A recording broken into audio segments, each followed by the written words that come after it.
Él es el que nos va a dar la palabra. Y adelante. Todo tu tiempo.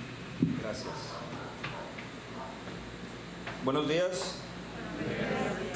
Es un placer para mí estar con ustedes en esta mañana y poder compartir. Y agradecido por la oportunidad.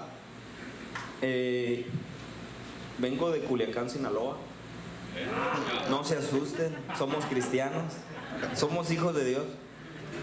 Allá en Culiacán siempre batallo con esto, porque como soy muy chiquito siento que no me veo. Dios así me hizo, pero un día me dijeron: no te agüites, Dios mide del cielo a la tierra. Entonces dije yo: soy muy alto para Dios.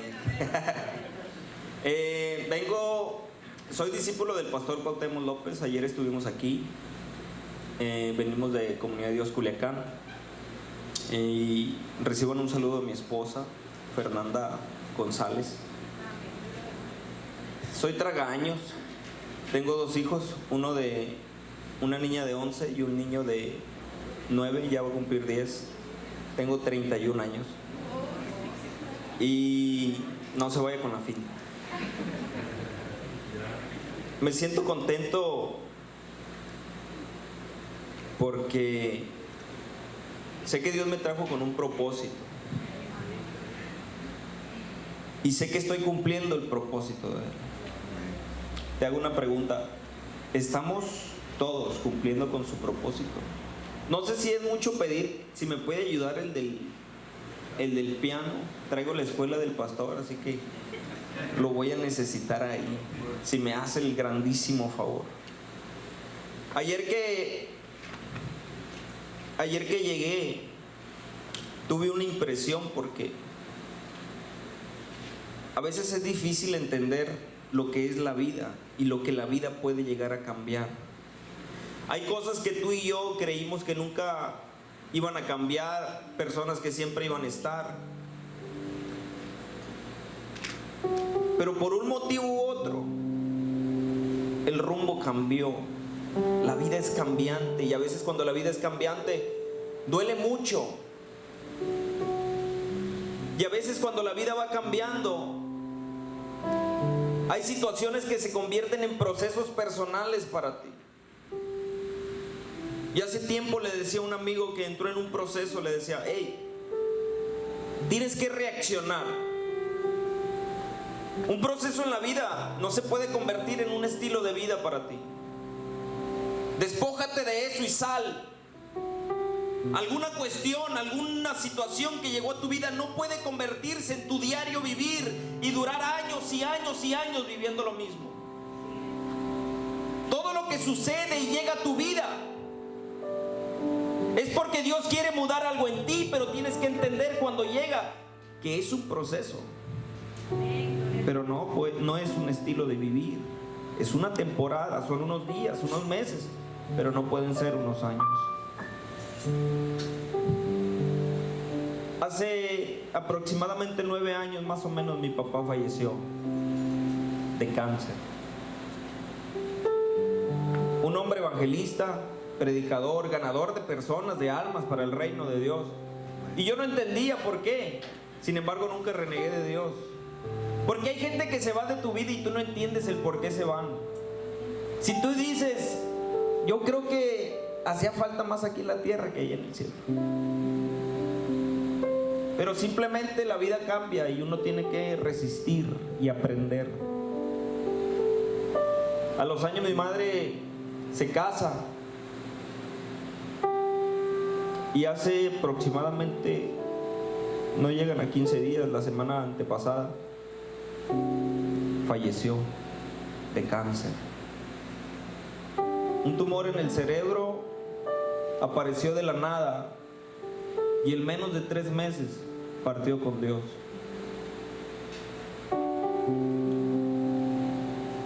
Honré su vida, di gracias a Dios por el tiempo que nos lo prestó. Se ganó una figura paterna, protectora. Somos 3 hijos y a los 3 nos cobijó como tal. Junto con mis hijos los adoptó como nietos. Y la vida cambia, y a veces cuando la vida cambia duele. ¿Y por qué le digo esto? Porque ayer que llegué y miré al pastor, haz de cuenta que lo miraba a él. Se parece mucho. Roberto se llamaba. Cuando llegamos a donde estaba su cuerpo, ya en la caja, me impactó algo.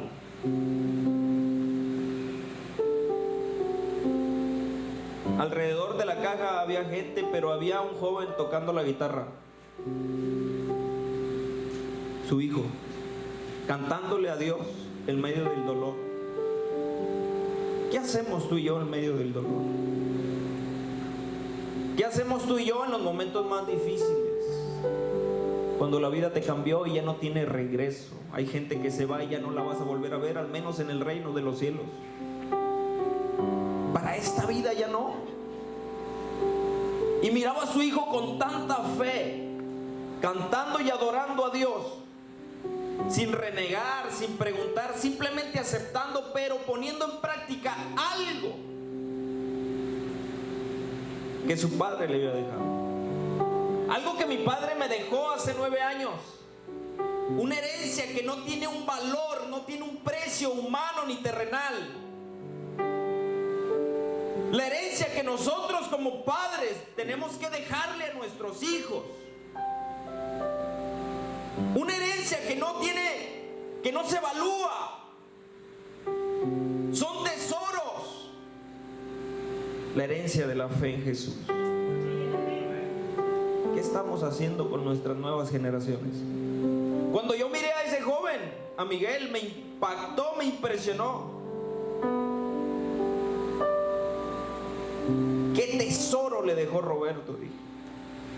¿Qué tesoro me dejó mi padre? Alcancé a valorar lo que mi padre me había dejado a mí. A veces la vida va pasando y no valoramos lo que tenemos. Los que están en algún momento de mi vida de soledad, de tristeza, de aflicción,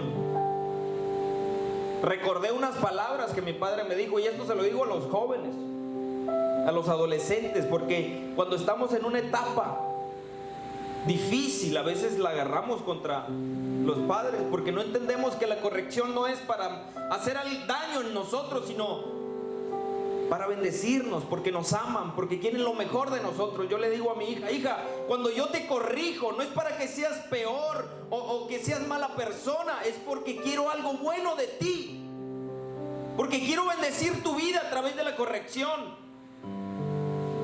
Un día mi padre me dijo, César, un día no voy a estar y me vas a necesitar. ¿Sabe cuándo me acordé de esas palabras? No me acordé cuando caminaba de la mano con mi esposa. No me acordé de esas palabras cuando andaba en la feria. Me acordé de esas palabras cuando me encontraba a la orilla de mi cama mirándome en el espejo, cómo me salían las lágrimas en la soledad, en el dolor. ¿Y sabe para qué necesitaba a mi padre? No para que me dijera alguna palabra de ánimo, levántate, no. Solo quería recostar mi pecho, mi cabeza en su pecho y sentirme protegido por él. Valoremos los que están. Mañana no sabemos.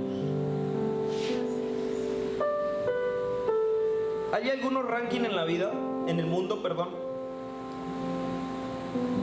que dicen que la pesca del cangrejo rojo en Alaska es uno de los trabajos más peligrosos. Estos hombres se enfrentan a olas de 12 metros, vientos de 120 kilómetros por hora y temperaturas de hasta 20 grados bajo cero. Es algo que solo personas fuera de lo común soportan. La mayoría de los pescadores regresan a casa lastimados por el trabajo o fracturados. Lo que ellos pescan, ¿sabes dónde lo podemos encontrar?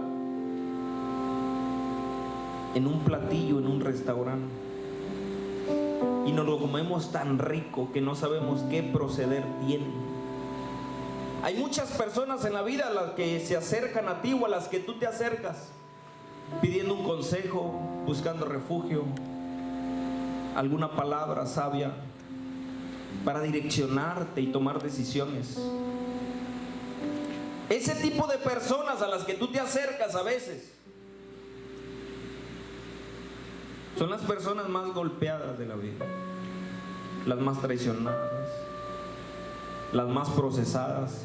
Pero nos acercamos a ellos porque sabemos que ellos aprendieron de lo que hayan pasado o hayan vivido y se convierten para ti en un gran platillo delicioso, como el que me comí ayer en el Pampas. Qué bárbaro, nunca había estado en un restaurante tan rico. Dice el libro de Marcos capítulo 4 versos 31 y 32: es como el grano de mostaza que cuando se siembra en la tierra es la más pequeña de todas las semillas que hay en la tierra, pero después de sembrado crece y se hace la mayor de todas las hortalizas y echa grandes ramas, de tal manera que las aves del cielo pueden morar bajo su sombra. Toda planta que se siembra requiere de dos cosas muy importantes para su crecimiento. Requiere de agua porque el agua es vida para ellas, para que puedan crecer, pero también requieren del viento. Porque el viento, cuando mueve el árbol, se mueve la raíz y provoca que la raíz se siga extendiendo por debajo y por consecuencia el árbol siga creciendo. Y a veces nosotros no entendemos que también necesitamos de agua y necesitamos de viento. Jesús no era solo palabras en la vida cuando caminaba entre los hombres. Jesús era palabras, pero también era acciones, porque Jesús es un accionar. A veces las palabras sobran y las acciones son las que hablan. Cuando Jesús estaba en la cruz con los dos malhechores, había uno injuriándolo y decir: hey, bájate. Si tú eres el que dices que eres, bájate. Pero del otro lado había uno que le dijo: hey, ¿qué tienes? Cálmate. Está traducido a lo más actual, ¿no? ¿Por qué le dices eso? Tú y yo estamos pagando lo que hicimos, pero este no hizo nada. Y este hombre no le dijo: Jesús, ¿me perdonas? Jesús conoce los corazones. Este hombre lo único que le dijo fue: Jesús, acuérdate de mí cuando vengas en tu reino.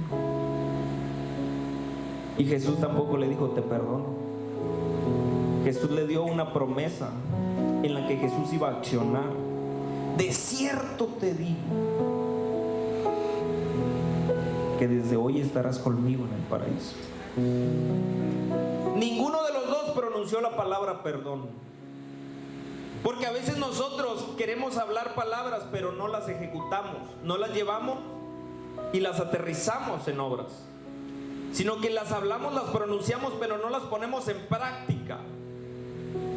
Y Jesús era palabra, pero también era acción. El perdón no es una palabra, el amor no es una palabra, son acciones. Y Jesús era un ser lleno de acciones, que ponía en práctica lo que decía, lo que hablaba.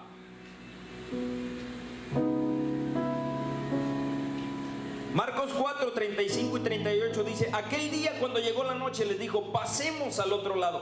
¿Cómo le dijo? Pasemos al otro lado. Y despidiendo a la multitud, le tomaron como estaba en la barca. Y había también con él otras barcas.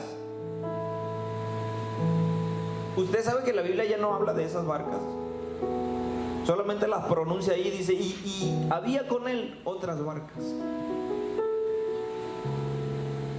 Si tú lo llevas a la actualidad, cuando todo esto de la pandemia empezó, venían muchas barcas con nosotros.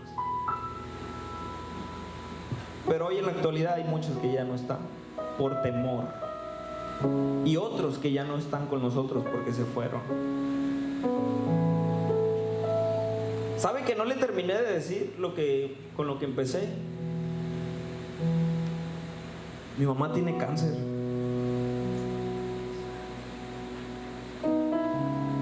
Tuvo que despedir a su esposo en Estados Unidos y quedarse ella con su tratamiento.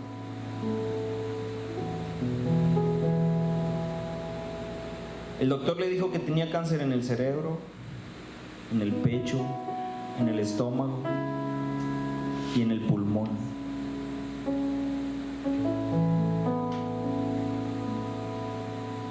Ninguna de las veces que yo he hablado con ella me ha transmitido tristeza. Ninguna de las veces que yo he hablado con ella me ha renegado de Dios. Al contrario, siempre sus palabras son: hijo, si esta es la última vez que yo hablo contigo, nos vemos en la gloria. Una persona que su fe la tiene enraizada en Jesús, que batalló con el proceso de mi padre y después batalló con el proceso de su esposo. Y estas últimas veces que he hablado con ella,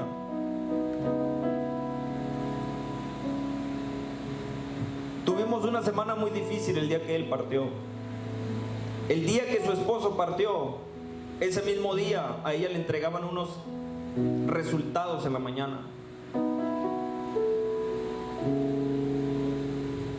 Y hablé con ella y le dije: dime qué te dijo el doctor.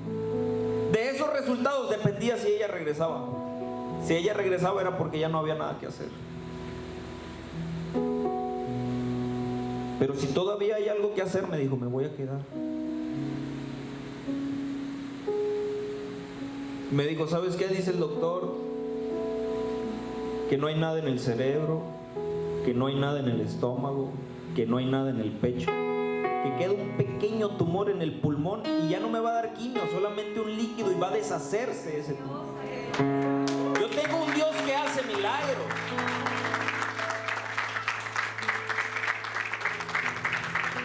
Pero ¿sabes qué? Mueve más a Dios a hacer milagros lo que hay dentro de tu corazón. Porque Él miró que en ningún momento renegamos de Él, sino que creímos y confiamos.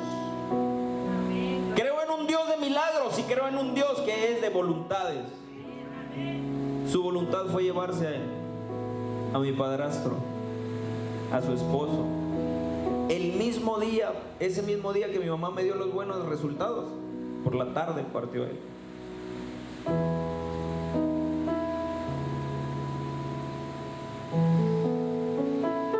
Pero se levantó una gran tempestad de viento y echaba las olas en la barca, de tal manera que ya se negaba, y él estaba en la popa durmiendo sobre un cabezal. Y le despertaron y le dijeron, maestro, no tienes cuidado que perecemos. Jesús dijo, pasemos al otro lado. Quédate con las principales palabras que Dios te da, que tienen que sobresaltar sobre todo. ¿Cuántas cosas Dios no ha hablado a tu vida? No solo de tu persona, porque yo creo que cuando ya tenemos hijos,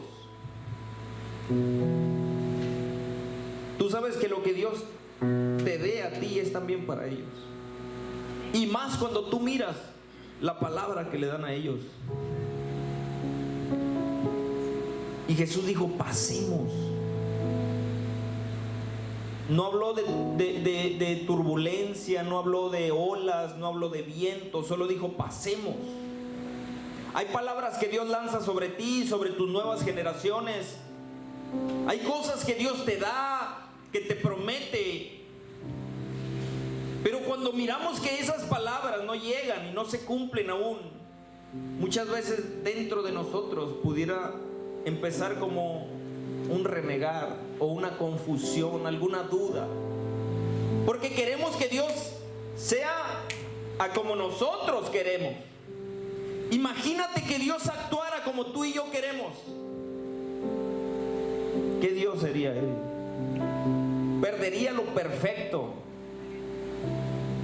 perdería lo inigualable, porque si algo tiene Dios es que el único Dios verdadero, real, perfecto, es Él. Tú y yo no podemos cambiarle. Él ya está hecho, Él ya nos dio sus estatutos, sus mandamientos. Él no le va a poner ni le va a quitar a su palabra, simplemente ya está dada y así hay que vivirla.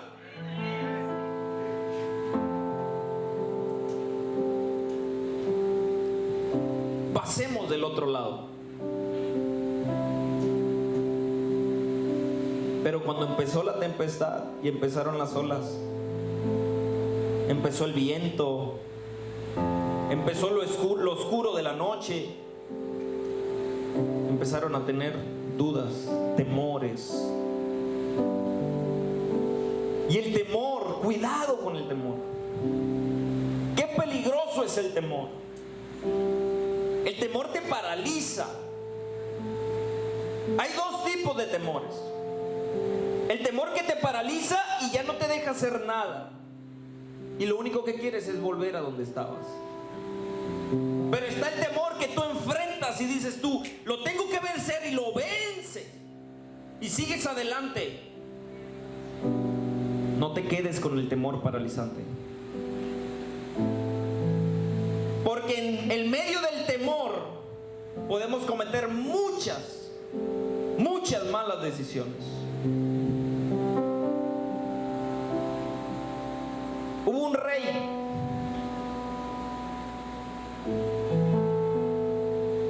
que le dio hospedaje a David cuando Saúl lo perseguía. Y cuando este rey muere, queda por rey su hijo. Y su hijo tenía consejeros.